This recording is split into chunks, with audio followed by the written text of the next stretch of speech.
Hari Om. So on Arjuna's request, Bhagwan is showing him his Virat Roop, Vishwaroop, the cosmic form of that supreme Ishvara, the form in which everything exists. And to comprehend that, one requires a special vision. Otherwise, one can only imagine about it. But to comprehend, to see it as though, one requires a special vision. It's like if we want to see our face in the mirror, we have to stand in front of the mirror, sufficient light and all should be there, then we can see. Similarly, to see this cosmic form, proper vision is required. Yes.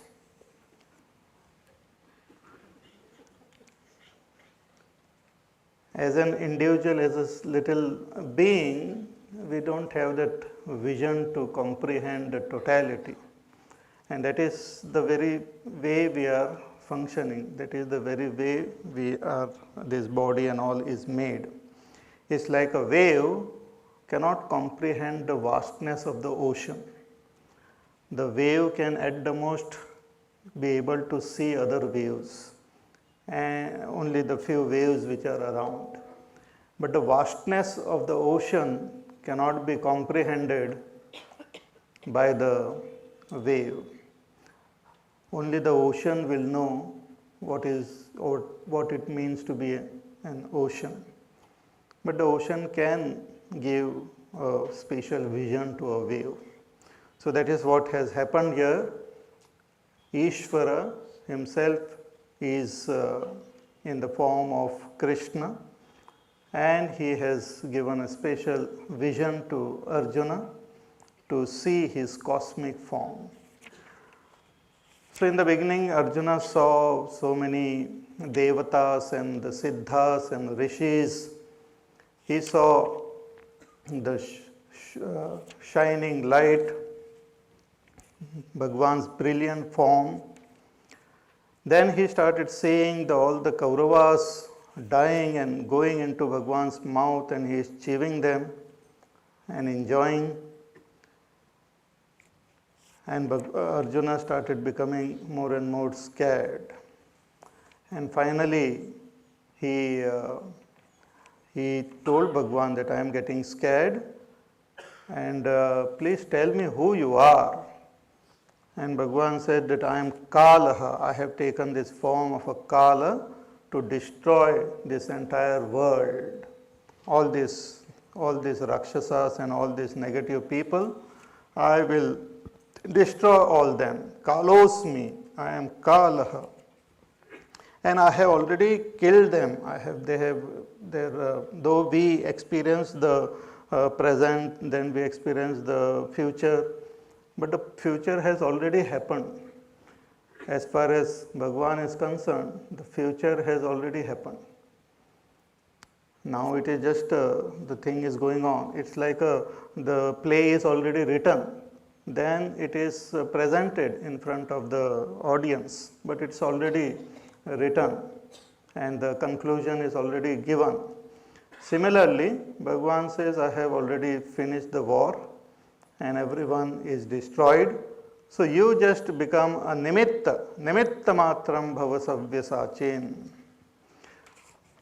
So Arjuna, after realizing the greatness of Ishvara, is doing his stuti. So this is a very beautiful prayer where Arjuna says, Tane Rishikesha, that whatever you are doing and whatever is there is appropriate.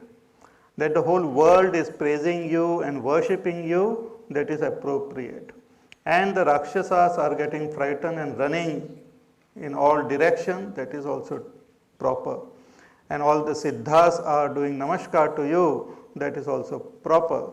Because why not? Why not do namaskar to you? You are the greatest and you are even the creator of the creator. You are even before Brahmaji, the creator. You are that infinite Lord of all the devatas and the very abode of this whole world. You are beyond both manifestation as well as the unmanifestation. Arjuna continues with his stuti. So let us chant verse number 38. Tvamadideva purusha puranaha Tvamasya vishvasya param nidhanam Vettasi vedyancha parancha dhama Tvaya tatam vishvamanantarupa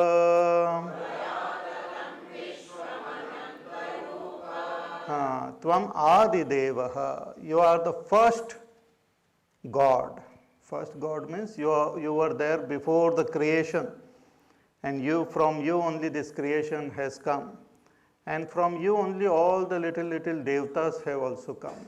You are the origin not only of this world of matter, but you are also the origin of all beings, even all the devatas. So even if whatever devatas we can imagine, you are before those devatas also. They also have a limit, they also have a beginning, but you are without any beginning. You are before everything. That is what Ishvara is, that is what God is. God is before everything, before this creation, before time also happened, before space also came into existence, before matter came into existence, before all beings came into existence, that pure existence, consciousness and bliss, Satchidananda Brahma was there, is now and will remain in future also. So Tvam Adidevaha, you are the Adidevaha, Purushaha, you are Purusha. Purusha means not man, but Purusha means one who pervades the Pura, one who pervades the entire our body, as well as this whole world is like a Pura, like a big city, big kingdom, and you pervade the entire this world. Therefore you are called Purusha, one who pervades. Pura, Pura means to go, enter and fill. So you have filled the whole world with yourself. Therefore you are called Purusha. Means there is not a single atom which is not pervaded by you, which is devoid of you. Everything is pervaded by that supreme reality alone. There is nothing which is not divine. There is nothing in this world which is non-divine. There might be something, expression of that divinity, which from our standpoint might be good and bad. For example, for us poison might be bad and amrit or medicine might be good. But as far as the divinity is concerned, poison also is divine and that nectar is also divine. Death is also divine and life is also divine. Everything is pervaded by that divinity. Even bad people are equally pervaded by that same divinity. But one should try to avoid the bad. It's like the tiger is also divine, the cow is also divine. But one should avoid going and petting the tiger, because that will be the last experience. So, everything is divine. Purushaha, therefore it's called Purusha. Puranaha, very ancient. God is ancient. But Puranaha, that's very beautiful word. Pura api navam. Though ancient, always new, always fresh. And that we can experience in the present moment. See, however much the time moves, the present moment is always fresh.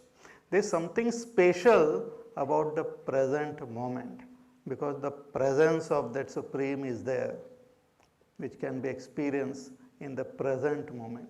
Whenever we will experience God, we will experience Him in the present moment only. We will not experience Him tomorrow. We will not experience Him yesterday. We will experience Him now.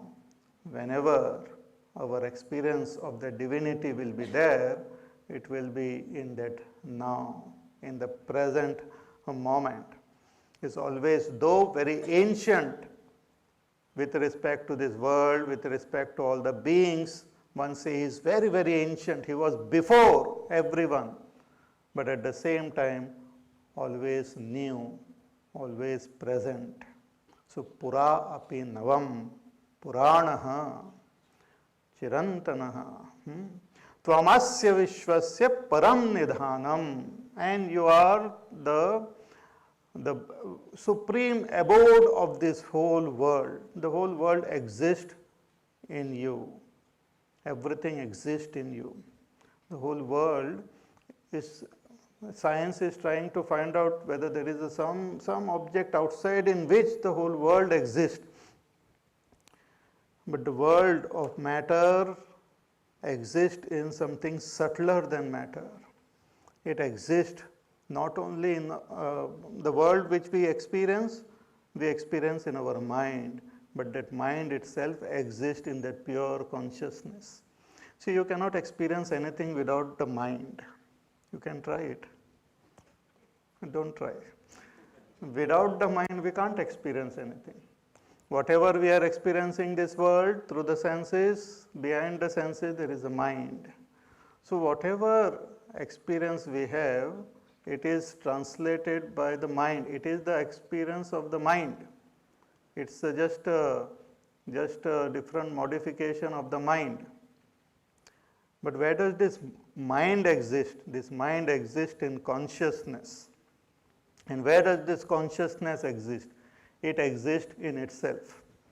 It doesn't require any other space or object or things to exist. It exists. In fact, it is of the very nature of existence itself. When we say something exists, the very concept of existence is something different from what we see. Like, for example, I say this book exists. So even if I see the book under microscope, I might see the atoms, I might see the molecules and all. But what is the meaning of the book existing? That very factor because of which it is experienced as existing is that existence principle which we call God or which we call reality. So it is the very substratum of this entire world. See, if you remove existence from the world, nothing will exist. Substratum is that if you remove it, that thing fall down. Suppose the table is supporting the book. If you remove the table, the book and all will fall down. Similarly, what supports the world? The concept or the essence, what we call existence. You remove existence, everything will fall off. Anyway, what it means is Bhagwan is the very support, Adhar of this world. Tvam Vishwasya, Tvam Asya Vishwasya. You are the Nidhanam, the very abode and the very support of this Vishwa, which I am saying. You are the support. You alone are expressing as this Vishwa. When you stop expressing, there is no Vishwa. It's like the dancer. When a person is dancing, we see the beautiful, wonderful dance. Right? Then after some time, the person just sits quietly. Then one wonders, where is that dance? Just now there was a dance. Where is it? Where is it? We look everywhere. We don't find that dance anywhere. Because that dance is there in that dancer. It has become one with that dancer. The dance was supported by the dancer. The dance cannot exist without the dancer, but the dancer can exist without the dance. The world is the dance of God. Therefore, it is depicted sometimes like Lord Shiva dances and the whole world comes into being, and then again the whole world goes into him. So the whole world is supported by that cosmic person, the reality. Oh, I don't understand all this. He says he is the ultimate who understands everything. Vettasi, beyond everyone, behind everyone who understands anything, behind that is that consciousness, behind that is that Ishvara. When I say I understand something, that understanding is because of that consciousness only. And that consciousness is that supreme reality, God. So he is the Vetta. Vettasi, he is the knower behind everyone. It might appear that all of us are knowing separately and all, but everything and everyone, whatever one knows, is known by Ishvara only. Like in our dream, I dream and I have a lot of my friends whom I see in my dream, and they are great intelligent people, they are knowers of various different fields. So I ask them some question and they reply also. And I am amazed, I did not know. Then when I wake up, I come to know that that person, whatever he has understood, was my knowledge only. Everything, and the one who was asking question was also me, and the one who was replying was also me. So similarly, this entire cosmos, there is only one supreme knower, and that is God. And he alone knows through each and every one.